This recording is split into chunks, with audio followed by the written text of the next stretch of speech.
Alright, ladies and gentlemen, welcome to the channel. We are talking about the Cleveland Browns. Crazy things are happening over in Cleveland. Todd Monken is their head coach. Travis Switzer is their offensive coordinator. Jim Schwartz just resigned. He actually resigned, and kind of saw this coming because Jim's been the Browns DC for like 3 straight seasons now, and he hasn't been a head coach since his tenure with the Detroit Lions around 2010. Obviously went with Todd Monken. Todd Monken reminds me of just a family's drunk uncle, the cool drunk uncle, and this is either going to work so well for this team or it's going to just fail crazily. So we're going to talk Jim Schwartz, we're going to talk a little Todd Monken, we'll talk a little Travis Switzer, we'll talk Shador, we're going to just talk Cleveland Brown football because it just came out that Jim Schwartz resigned.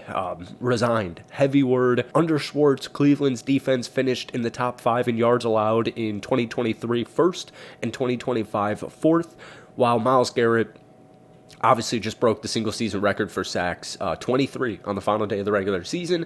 He was one of 3 candidates for the head coaching gig, but they KO'd him, they kiboshed him, and now they got to find a new DC. Todd Monken's got to find a new DC, and I would imagine it's probably going to be somebody he knows pretty well because the Browns' new OC is Travis Switzer, who, he's been like with the Baltimore Ravens since 2017. He's a former offensive lineman. I think he went to Akron.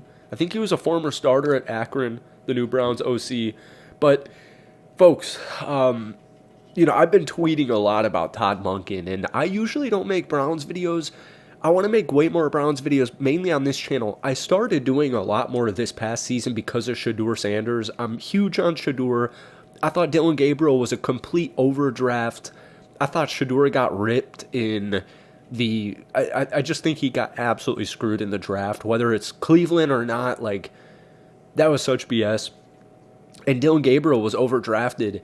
And the reason I haven't really made too many Browns videos on Will Upton is because they clipped me with like a channel strike like many years ago when I forget what it was for, but I always kind of stayed away from Cleveland. And then they get Shador, and I started talking about it because I think he's a really talented kid. Todd Monken, like, the first thing is he becomes the Browns head coach, and on Twitter, he makes his profile picture the Browns logo, and it's like completely off center. It's completely off center, and it goes uber viral on Twitter specifically. And Todd Monken ends up DMing the guy who made the viral tweet saying, like, off to a hot start. Monken was like, funny tweet, and then he fixed it. So he really just reminds me of like the drunk uncle in the family, and this can go one of 2 ways. I'm usually optimistic. Cleveland's got a lot of things going for him. The defense, new head coach. Like, okay, here, if you could shine some light, if a Browns fan could shine some light, because this is the first Browns video on this channel, I think Shador Sanders is a franchise QB. I think Shador Sanders has shown me enough to deploy him this upcoming season. I don't even know ever what's going on with this quarterback room because you've got Shador Sanders, Dylan Gabriel, Deshaun Watson. I don't know what's happening with this because I'm sure if you ask like somebody on TV, or if you ask, like, I had an article here where they're doing loose predictions for every team in the NFL. And one of theirs was they got to figure out what they're doing at quarterback. Is it Dylan Gabriel or Shador Sanders? Because neither established themselves as long-term options. I think Shador Sanders is the long-term option, but, I don't know. Adam Schefter reported in December that they plan on keeping Deshaun Watson on their roster. So you've got the 6th and 24th pick. There's not going to be a QB at 6, but theoretically Cleveland could trade up. But this is a weak quarterback draft class, so I'm under the assumption they're going to run next season with the quarterback roster as Shador Sanders, Dylan Gabriel, and Deshaun Watson, and I'm a fan of that, and I think Shador Sanders will win that, and he'll be the starter for next season. Their run game, the reason... I apologize if this video is all over the freaking place. Hit that like button, hit that sub button if you haven't already. We're trying to hit 200 subscribers by the end of February. First Browns video in a very long time because I kind of stopped talking Shador Sanders a couple of games into the season, focused on it's confusing. I do rapid reactions. I wasn't watching too many Browns games at the end of the season live. Okay. Their new offensive coordinator, Travis Switzer, is, like I said, who played college football offensive line at Akron. He's been with the Baltimore Ravens since 2017. And so I look at the Browns running back room. I'm a huge, huge fan of Quinshon Judkins, mainly because I drafted him in fantasy football, assuming he was going to be a stud. So I think he's a beast. You got Raheem Sanders, you got Jerome Ford, you got Dylan Sampson. I really love that running back room. And Travis is who's the run game coordinator. His background, his bread and butter is running the football. So I really love that running back room and the offensive coordinator hire for that running back room. Now, as far as like pick number 6 goes, can they go out there? Are they going to draft Carnell Tate at pick number 6? Are they going to take an offensive lineman? I could see him going in either way, but the bottom of this roster has got to be filled out. That's just point blank period. They've got to fill out the bottom of this roster. The wide receiver rooms, it's got to be filled out, right? Jerry Jeudy, Cedric Tillman, Isaiah Bond, Jamari Thrash. I always say that. I always call him Jamari Trash, and it's just, I feel so bad. I always do it. Malachi Corley, they need to solidify it. And whether that's a free agent, I've seen Brandon Ayuk rumored to the Cleveland Browns. I've seen Carnell Tate mocked to the Cleveland Browns. But there will be some new wide receivers in that room. And then the tight end position is also kind of interesting because Harold Fannin, the rookie, just had a phenomenal rookie season. And you still have David Njoku. So what's Njoku doing? You got Harold Fannin. It's a great problem to have. You come in with all these young weapons. Like this rookie class with Dylan Sampson, Shedeur Sanders, Quinshon Judkins, and Harold Fannin. That's really nice.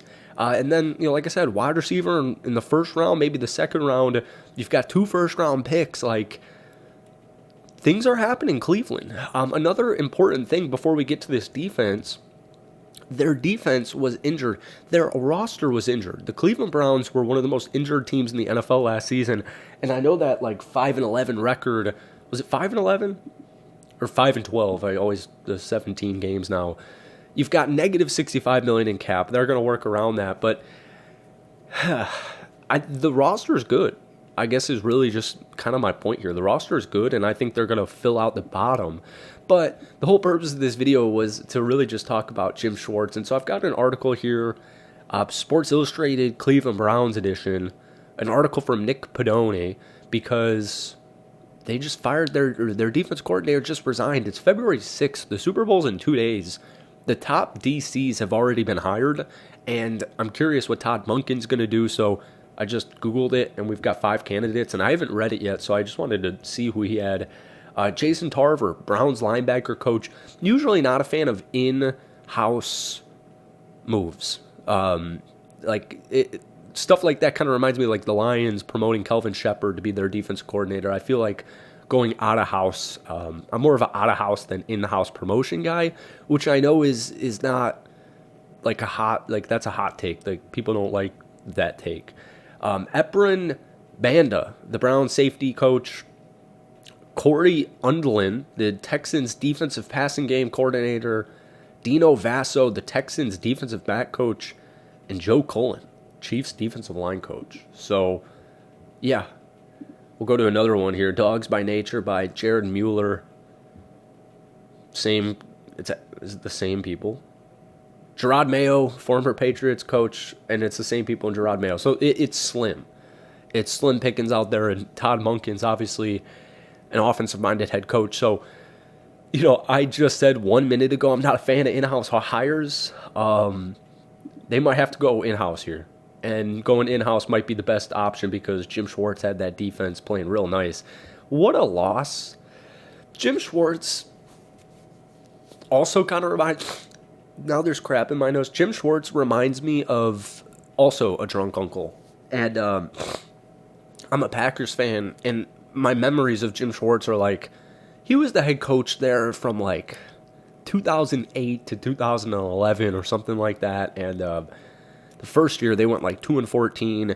The year Jim Schwartz got fired for the Lions head coaching position, he was they started 6-3. They ended up missing the playoffs. Jim Schwartz, he's like the Josh McDaniels of defense to me. These guys are just born to be defensive coordinators. I prefer probably the Todd Monken hire over the Jim Schwartz, but at the same time, this is a huge loss, and I really wonder what Browns fans think of this. It's been in the cooker that Jim Schwartz was probably going to resign, that he was probably going to leave if he was not promoted to head coach, and it officially just happened. He just handed in his resignation, and if I had to guess now, just looking at a couple of these articles on possible candidates to replace him, I would imagine it kind of seems like they're going to go in-house here, because it's February 6th, so that's tough. It's tough. But yeah, first Browns video in a while. I hope you guys enjoyed it. Hit that like button, hit that sub button if you haven't already. Let me know your thoughts, man, especially if you're a Browns fan. I would love to hear your opinions on the quarterback room, Todd Monken, the head coaching position, the coordinators. Let me know your thoughts down below. But thank you guys for watching, and we'll see you guys soon. Definitely talking a lot of Browns this offseason because, as I keep saying, I am a big Shedeur Sanders supporter. So thank you for watching. We'll see you guys later. Peace.